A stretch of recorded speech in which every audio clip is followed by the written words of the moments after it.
I always like to say that I'm not a fan of ignoring our emotional pain. Like we first need to feel it. We just don't want to get stuck there. So Mhm. feeling the fear, any painful emotion that might rise up, it's important to feel that and process that and sometimes express it, but we don't want to get stuck there and perpetuate it. And gratitude is one method of moving forward by thought replacement, by instead thinking about what you're fearful about and all those worry what if thoughts for the future, replacing it with something that you're grateful for. It sends the energy of your thoughts in a different direction because, thoughts have energy. They tend to grow and get stronger and stronger. And when we have a fear thought, within minutes, we can end up having catastrophic fear thoughts if we don't rein it in and get them under control.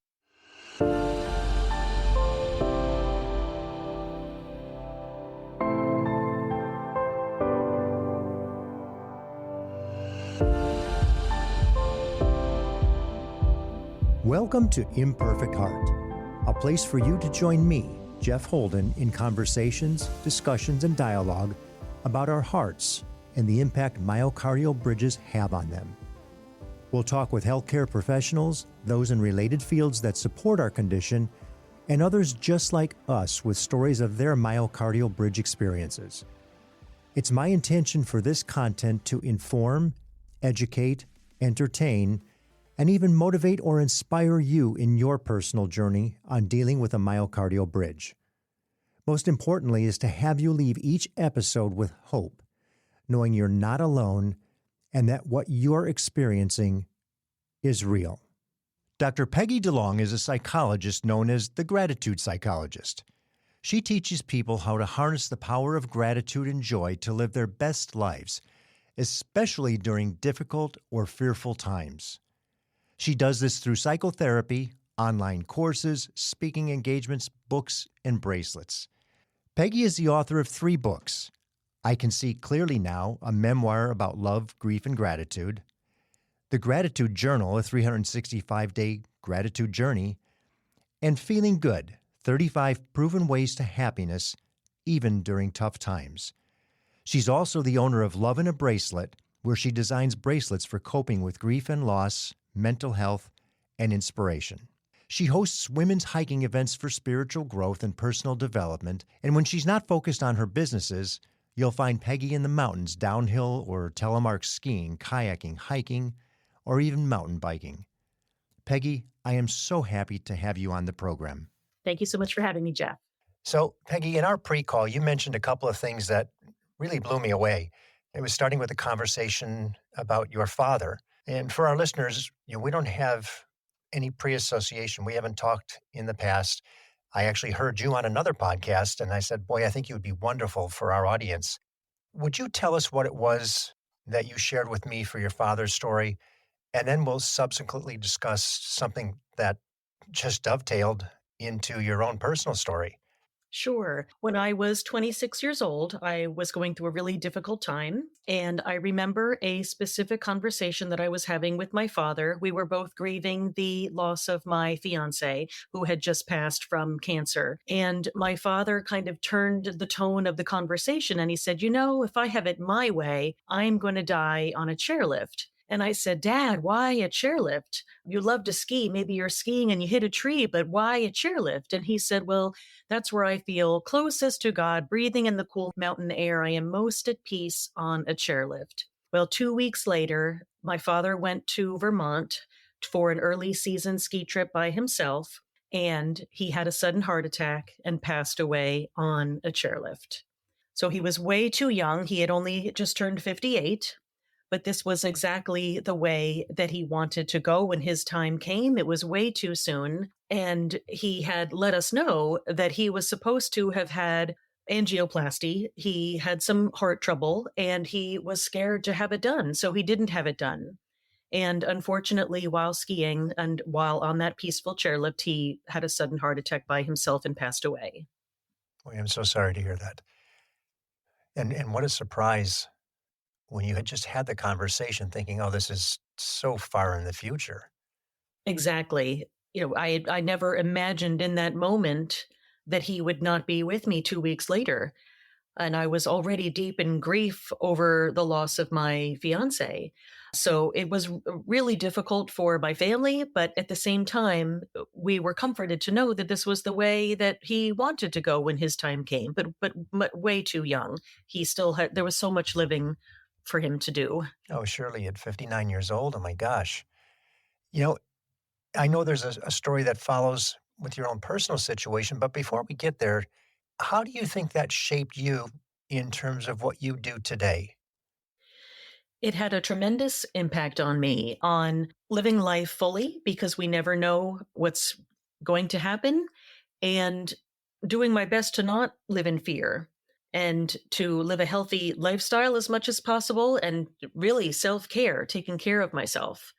In terms of your situation now, it wasn't just your father's, but it brought an astute awareness to either heart conditions or chest pain or something to that effect. You then experienced something subsequently, I won't say as a result, but that got your attention. Would you Yes, walk us through absolutely. that? Sure. I was alone at my vacation home. I was working on my book, and I get a lot of work done when I'm by myself. So I had treated myself to a couple days to work on my book, just a final one chapter. Ironically, the chapter was on self care, and I was just having trouble getting this last chapter done. So in the evening, I had gone kayaking, and I love to kayak and watch the sunset. And this was October, so once the sun set, it got really cold and dark. And I paddled in very quickly. And I think what happened was I must have pulled a muscle. I didn't really realize it at that time, but I think I pulled a muscle in my paddling too quickly. And I did a little bit of writing and I went to bed at midnight. And at 3 o'clock in the morning, I was awakened by excruciating pain in my chest area. And due to my family history, I immediately thought, oh my goodness, I must be having a heart attack. This is what happened to my father. And I called 911 because I was convinced I was having a heart attack. I stepped outside and I thought some fresh air would help. And while I was on the phone with 911, out of pure fear, I passed out and unfortunately hit my head on a sharp part of my staircase. And then once I awakened, I picked up my phone and saw that nobody was there. So I called 911 back and they said, "Why did you hang up on us?" I said, "I didn't hang up on you. I think I'm having a heart attack." So they sent somebody very quickly. And before the ambulance came, actually, this was a gated community, and a security person came first. It was looked like a young man in his early 20s, and he said, "Ma'am, looks like you called the ambulance because of your head." And I said, "I didn't even know that I was bleeding from the head at that point." I said, "No, my heart." And I was taken by ambulance to the hospital, had every test that you can imagine, and there was nothing wrong with my heart. I passed out from pure fear. And once I got home and realized that everything was fine, I had nothing to worry about, I still was awakened at 3 o'clock in the morning with tremendous worry thoughts. All of the things that could have gone wrong ran through my head at 3 o'clock in the morning. And I have been talking about gratitude for over a decade. I discovered the power of gratitude in 1994 and professionally have been talking about it and doing keynote presentations and really teaching people methods to practice gratitude for over a decade, but I had kind of lost touch with the impact in my personal life. And it took this experience for it to reaffirm for me the power of gratitude. Because at 3 o'clock in the morning, when all of those horrible worry, what if thoughts were keeping me awake, the only thing that helped me to get back to sleep was gratitude and thinking about all of the things that went well. Sometimes just thinking about one thing that I was grateful for in full detail that helped to quiet my brain and relax my nervous system to help me get back to sleep and counteract all of those worries and fears. You know, you really were a victim of the same fear we're addressing today, and the process to maybe alleviate some of that. And so many of the people with this condition carry a variety of different ways that they express their fear. Once they get diagnosed, they're afraid they can die, or I should say we, because I experienced it as well. We're afraid of recurring symptoms. We're afraid of the potential surgery. We're afraid of the pain, the sternotomy, the what ifs, the uncertainties. And for many of the people that I've spoken with, that pain is paralyzing. I'm sorry, that fear, the pain is paralyzing as well, because that's literal. It's the fear of the uncertainty and the unknown that actually becomes paralyzing. And we were just talking with one of the doctors earlier today who is a thoracic surgeon.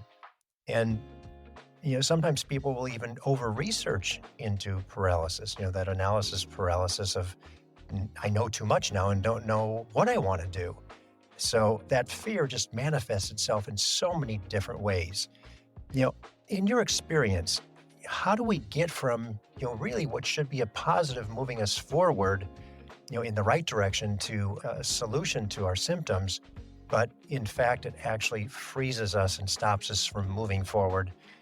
And it's human nature, but how do we move ourselves past that fear? Well, just like you said, it is human nature. So I think that it's important to recognize that that first worry thought or first thought related to fear is normal, human, and in some ways healthy. It's what follows that's not helpful and not healthy. So to recognize that first thought and to use any method that works for you to help shut it down, distraction, thought replacement, engaging in a different activity, anything to shut it down, because it's those secondary worry thoughts, those future oriented worry thoughts of fear that are not happening, that are so unnecessary and contribute to paralysis and misery. Let me ask you, you said something that we actually didn't talk about, but it just triggered a thought. Distraction, activity, whatever it is that helps you move away from the constant thought of fear. But how do you be certain that what you're not doing is just moving yourself into a state of denial versus fear? Sometimes it's helpful to get some information to reassure yourself. Action often helps to alleviate fear and anxiety. So, if there's one thing that you can do to reassure yourself, whether that is checking notes from a doctor's appointment or consulting with a doctor, one simple action that you can take to help to alleviate that fear can be one method to deal with that. That's confirming you're not in denial. Exactly. Yes. Good. Because I know that's the easy one to do. It's like, this is not happening to me. This can't be a heart attack. That's not possible for Yes. whatever myriad of reasons. Yes. In your experience, and knowing that you're the gratitude psychologist, as we move forward, what have you seen? Maybe what techniques, what steps can people use to help mitigate that fear? Sure. One that is very simple and helpful is just to think about one thing that you're grateful for. We hear a lot about making lists, and while lists are wonderful, lists help us to scan the environment for different things to be grateful for, but we might not be connecting with the feeling when we're doing a more cognitive exercise like a list.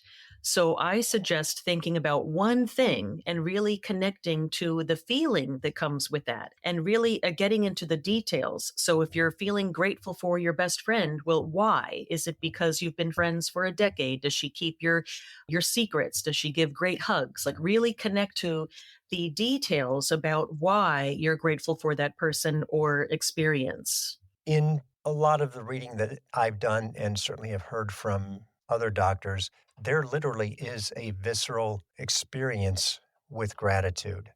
We have a chemical change in our bodies, correct? Yes. Can you speak a little bit to that? Because I would imagine that helps a lot of different things, whether it be the healing process, the recovery process, the entry process into strength and comfort, knowing things going forward. Yes. Could you And address that a little bit for us? I love the science behind gratitude because it is such a fluffy, ambiguous thing that people can often discount its power. So I love the researchers who do these rigorous scientific studies. And one is to look at what happens in the brain when we think about what we're grateful for. And simply by doing that, we get a dose of serotonin and dopamine in our brain. And dopamine is a neurotransmitter that's responsible for elevating mood. So that's why we tend to feel better. Sometimes it's a little bit of a shift. Other times it might make a huge difference, but that is dopamine doing its job of elevating mood. The other neurotransmitter is serotonin, and serotonin is makes us feel like we have enough. It's a similar experience after having a great meal or a wonderful conversation with a good friend, and it helps to relax the nervous system. So when we're in fear or anxiety, our nervous system is getting aroused and we're getting the stress hormone cortisol is being activated. And when we think about what we're grateful for, it does the opposite. It releases serotonin and it relaxes our nervous system. So it's one way to help quiet the mind while simultaneously relaxing the body. I like that dopamine, and we all know the experience when we've had it, and certainly serotonin in terms of the peacefulness and the rest and all that as an occurrence. It's amazing to think that there's an actual chemical reaction that comes as a result of expressing gratitude. Yes, it's so simple and really powerful. And when you think about what you're grateful for on a regular basis, you truly are forming new neural pathways. And that's where the science with functional MRIs comes into play, that we can see that new neural pathways are being formed in the brain when people do a gratitude practice for an extended period of time. Are they permanent? Yes, and that new neural pathway is formed, and the great thing is it feels good along the way, so people are more likely to continue doing it, but that new neural pathway stays, and people are, seeing the world in the lens of positivity feels much better than through negativity. So there's lots of motivation to keep it going, but the brain behind the scenes does it for us effortlessly. Would it be kind of an odd question, but would it be incorrect to assume that more gratitude builds more neural pathways, expresses the chemical good feeling, and it just perpetuates itself so the people that maybe are most grateful really are more grateful over time, that it's a continuum? It does build on itself. And when people start with looking for very simple things to be grateful for, it does build upon itself because all of those simple things are there every single day. So when you intentionally keep it simple, there are more opportunities for receiving the benefit of that feeling of gratitude rather than waiting for something huge to happen because our brains can't tell the difference if we are feeling grateful for something that we might take for granted, like running water or going on a cruise and being grateful for a wonderful trip of some kind. Our brains can't tell. There is no qualification. So when we intentionally keep it simple, we're training our brains to notice, appreciate, and highlight all of the good things that are going on in our lives. And they're there every day. There are opportunities for feeling good every day. Okay, so I see a real benefit here because the cruise is very expensive and just grateful for water is not. So if we can fool our brains into being that grateful for something simple, it's going to save us a lot of money. Absolutely. Yes, I always love to say that gratitude is free. In looking at the steps, you mentioned write something down in all the things about it, as in a friend and what you really like about that friend or that experience. Is there a series of exercises that we can practice to help us mitigate that fear with gratitude? There are many different things that people can do. Another one that I love to suggest to people, I call it team gratitude. And the reason that I like this particular exercise is because it involves another person. So the number one predictor of happiness in our lives is our human connections. So we know that gratitude is associated with happiness and our connections as well. So when you're doing team gratitude, it's like a double dose of goodness. You're connecting with another person through the power of gratitude. So with your partner, you every day you share what you're grateful for any period of time that you and your partner can commit to. It can be a week, a month, or even a year. I've had clients do it for a full year, and it fosters closeness in that relationship through the power of gratitude. So it builds in human connection through the exercise. You get to hear what somebody else is grateful for. And by doing that, it often expands your awareness for things that you might have on in your own life that you may have overlooked. But by hearing somebody else say it out loud, it helps you recognize that you have that in your own life. So it brings awareness to other things in your own life to be grateful for that you may have overlooked. Do we know, or is there any research that supports the mutual gratitude? Let's say it's that second person or even a group dynamic. Is it any different when it's in a group or it's shared with somebody than if it is just specifically with yourself? Well, there is research behind sharing gratitude with others for in terms of mental health and happiness. There was one study that looked at 300 college students who sought counseling at a college counseling center, and they wrote gratitude letters. Within this 300 students, they were assigned to three different groups. One group received counseling only, another group received counseling and they were instructed to write about their day, and the other group received counseling and they were instructed to write three gratitude letters once a week for 3 weeks. And then they measured their self reported happiness at the 4 week mark. And as you would imagine, the group that wrote the gratitude letters reported a significant change in self reported mood simply by writing three gratitude letters. And the really amazing part about this study was they measured them again at the 12-week mark, even after they hadn't written another gratitude letter, and they maintained that self reported level of happiness. Even after they hadn't written another letter. So there's a lot to be said about sharing gratitude, not keeping it to yourself.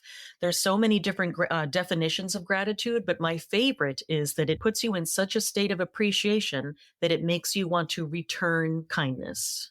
So if I'm gonna put myself in that fearful situation for a second, and I've maybe just been diagnosed that I've got this myocardial bridge condition.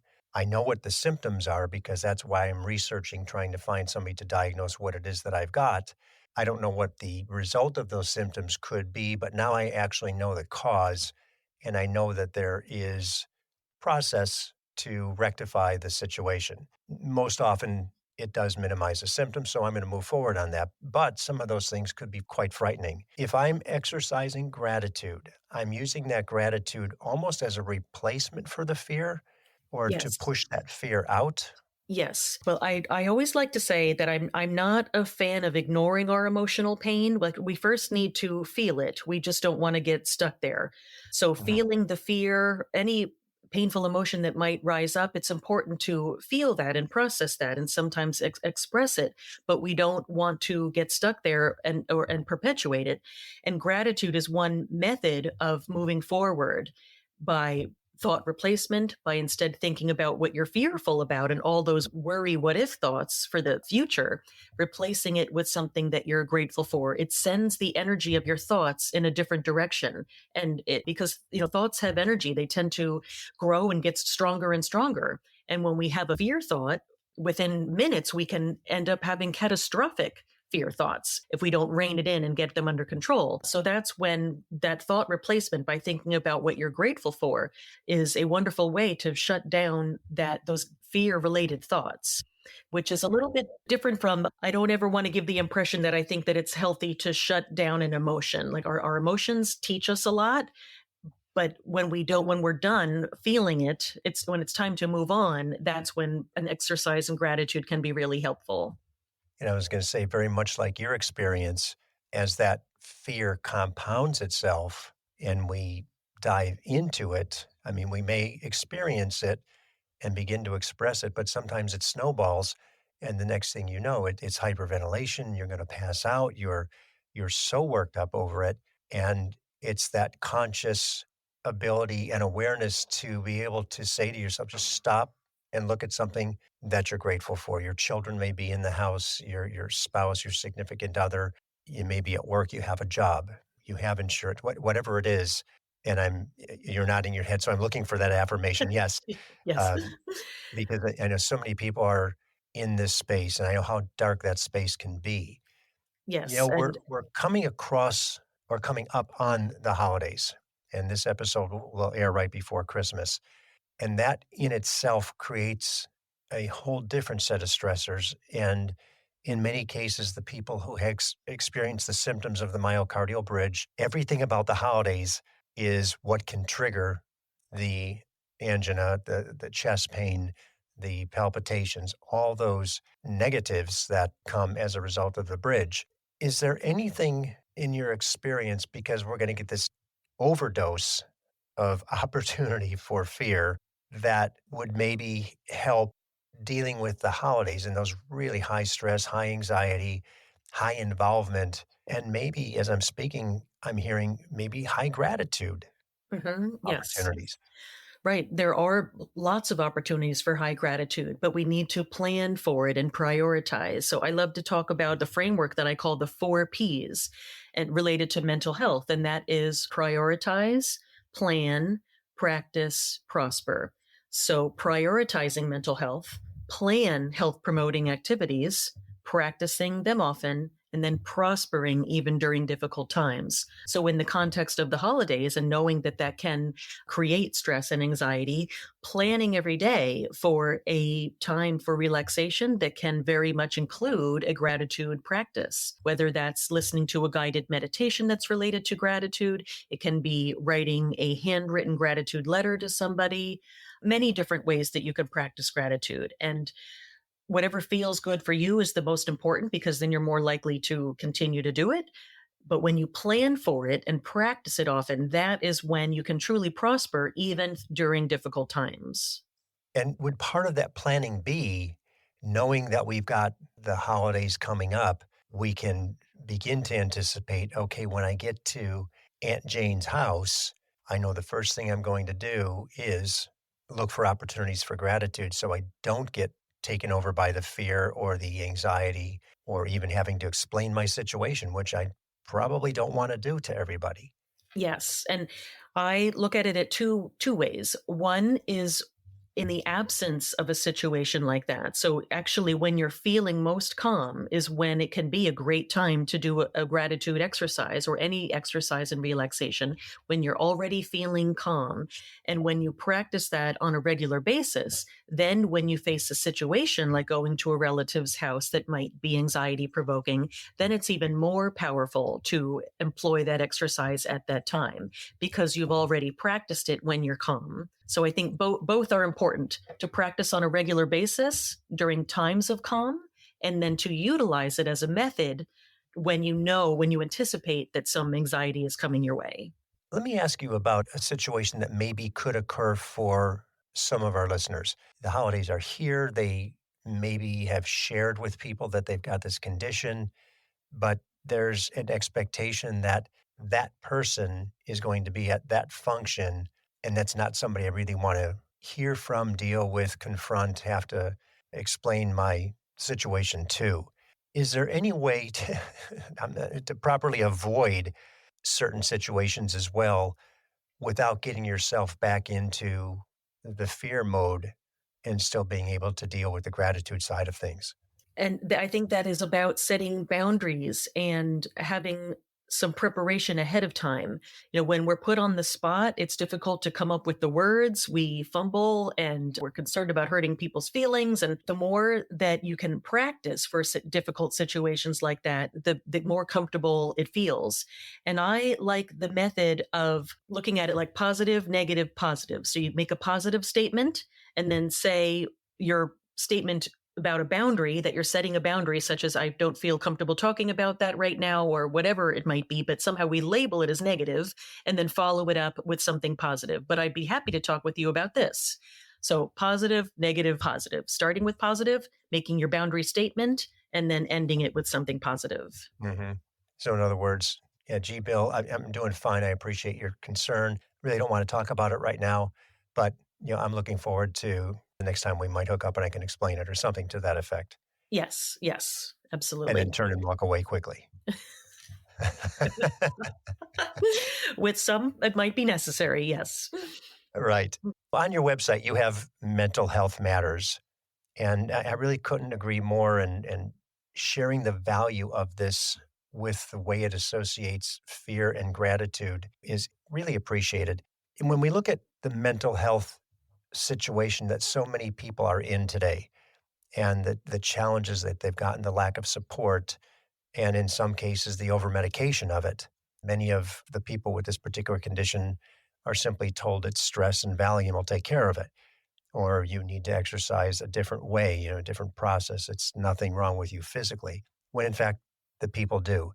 And that does play on your mind because at some point in most of our stories, we've gone to, is it me? Is it just in my head? Am I wrong about all this? And the doctors are right because they're telling me nothing's visibly incorrect that they can identify as something that's causing these symptoms. How might we look at that when we're not only self doubt, but even overly critical of ourselves in those situations? And again, that'll push us not only from fear, but even possibly into depression. How do we bridge that? Well, I think it's important to allow yourself to feel what comes up naturally. We're in a society where people want to avoid emotional pain at all cost, and that is not helpful. What's helpful is feeling it first and then having tools and methods that you know work for you to help you move forward. I truly look at mental health as twofold, that we need to feel our painful emotions, including fear, but we don't want to get stuck there. And that's where it's really helpful to know what works for you to help you move forward, because we cannot heal what we don't feel. And the consequence of not feeling is becoming emotionally numb. Mm. It's very similar to general anesthesia. When you need surgery and you have general anesthesia, you don't get to pick and choose what body parts go numb. Everything goes numb and you don't feel anything. Similar to with emotions, when you don't allow yourself to feel emotional pain, you are unwittingly depriving yourself of really feeling the fullness of joy. So a lot of people are reporting a disconnect and a lack of being able to access joy. And I believe that that is part of it, because people are not allowing themselves to feel painful emotions. And it's helpful to know ahead of time what tools work for you so that you really can go into your toolbox and know what works for you in those moments when you need something to help pull you out and when you're in a funk to feel better. The experience of gratitude and understanding the opportunity to practice it at any point, any place, is there ever a time when maybe it's not the best process? Is there an instance where you can think of where, yeah, right now, maybe that's not? Yes, when it ever feels like it's being used as avoidance of emotional pain without feeling it at all, that is a time when it might not be appropriate. And there are other times when the life difficulty or tragedy can be so heavy that in that moment it just isn't possible. It might take some time before being able to either look for a silver lining, the lesson in that pain, how you might be growing. It can be too difficult sometimes right in that moment. And then just the passage of time can be helpful. But it really, in sometimes, can be what helps you hang on to life, to find one thing to be grateful for. That's how I discovered the power of gratitude during the worst time of my life, when my fiance was being treated for cancer and the doctors said that there was nothing left that they could do for him and that he was going to die. And it was in those last 42 days of his life that I discovered the power of gratitude when I was 26 years old. I had no idea that what I was doing was practicing gratitude for something so simple. It was a cup of hazelnut coffee that every day while I sat by his side as he slowly died, that I was able to enjoy that predictable cup of hazelnut coffee as I journaled and sat by his side. And my 26-year-old self had no idea that what I was doing was practicing gratitude. But on the worst days of my life, I hung on to that one thing that was predictable when everything else was so incredibly unpredictable. So that's how I know with certainty the gratitude is extremely powerful on our worst days. To not save gratitude for the good days, gratitude is most powerful on our difficult days. And I would imagine not only the fear that he would be experiencing, but you as his fiancé, seeing your fiancé disappear in front of you, literally over the course of time, a very short period of time. Yes, and it was that daily cup that I looked forward to that brought me so much comfort. And there were so many details about that cup when I look back on it, and it was the simplest things. It was the aroma that permeated his hospital room and made it seem less sterile. It was the warmth of the styrofoam cup as I wrapped my hands around it. It was the memories associated with hazelnut coffee. I'd started drinking hazelnut coffee my senior year in high school. It was one way that I bonded with my mother before I started my difficult day of being a senior in high school. So there was so much wrapped up in that cup of hazelnut coffee. I didn't think about it then. I just knew it made me feel good. So I looked forward to that cup every day. Only in hindsight did I really, explore why that cup meant so much to me. And now it all makes sense. I'm just grateful that I found it and it got me through the darkest time of my life. Do you still have a fondness for hazelnut coffee? Absolutely. Because I Every could think day. that would be a sad memory, or it could just be a wonderful memory of all that you went through. It's a wonderful memory. And I love that other people are reminded the power of gratitude when they drink their coffee because they've heard my story. So then they too get to benefit from the simple thing that they do every day, but they may have overlooked the power of that being able to simply quiet the mind and enjoy your coffee or tea in the morning. I think as a wrap to the entire discussion, the simplicity, the basic simplicity of a cup of coffee, something that could bring so much joy, alleviate fear, anxiety in process from a swing of horribly devastating situation all the way to a recurring memory that's pleasant Yes. is what I think people need to hear because we all have our coffee or our styrofoam cup. Don't beat me up on the fact that it's not environmentally safe. But just all those elements are so simple, and I think you brought it home with that story at the end. I mean, it may be the aroma, it may be the warmth of the cup on a cold winter day. That's an appreciation and gratitude in its most simplistic form to say, "Okay, I'm not thinking about that right now. I get to express my gratitude for this cup of coffee." And it doesn't change our problems or worries of the day. It doesn't make our problems go away, but it changes the lens in which we see our own life and the world. It doesn't change the world, but that can make all the difference in the world in getting through a difficult time. And I'm gonna throw something out there for those of us who maybe are active or extremely active, like to run, like to walk a lot, like to cycle, hike, kayak in your case. Just the ability to still do those things. And even if it's a walk, if you used to run and you've got this condition and now you're relegated to walking, but you can still walk until you get to your treatment. To look at that as grateful, be gratitude, and not fearful, will I ever walk again? But I'm walking right now and I'm grateful I can do that. Yes. And the great part is when we start with intention and do that on a regular basis, it becomes effortless. Our brain starts to do it for us because those new neural pathways are being formed. So it starts with intention, it becomes habit.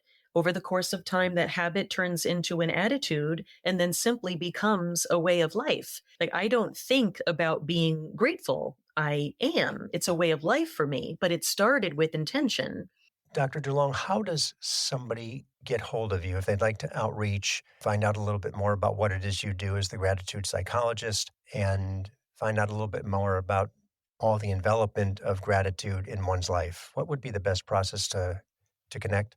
The best way would be a free resource that I have on my website that people can sign up for. I call it the Grateful Day. It's a 5-day challenge where every day I deliver one simple gratitude exercise that you can incorporate into your life. I give a little bit of brain science behind it, why it's powerful and how it's connected to mental health.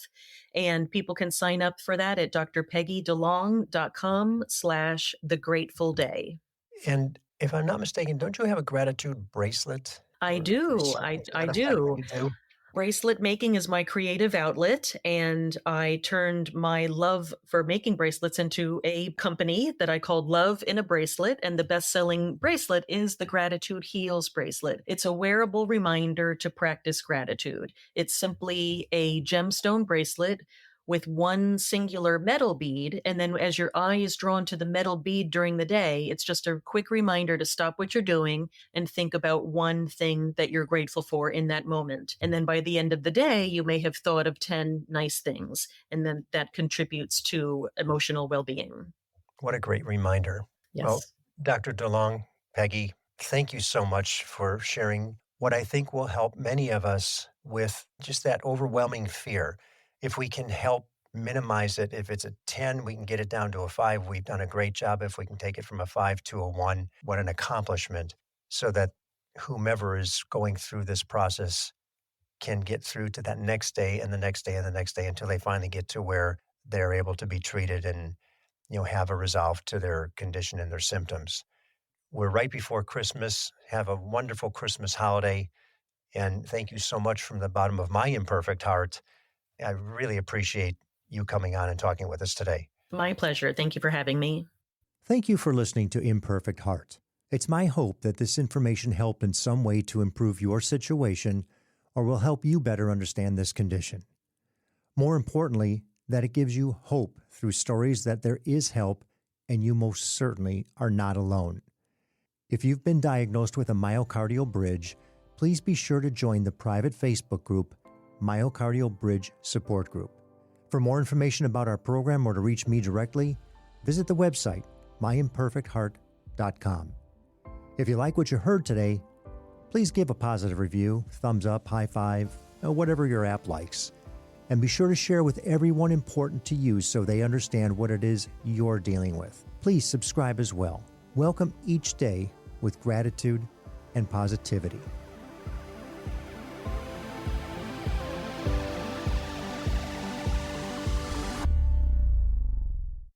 The views and opinions expressed in this program are solely those of the host and the guest and are not intended to provide, nor are they a suitable substitute for, professional care by a doctor, therapist, mental health professional, or other qualified medical professional. Imperfect Heart is a production of Hear Me Now Studios.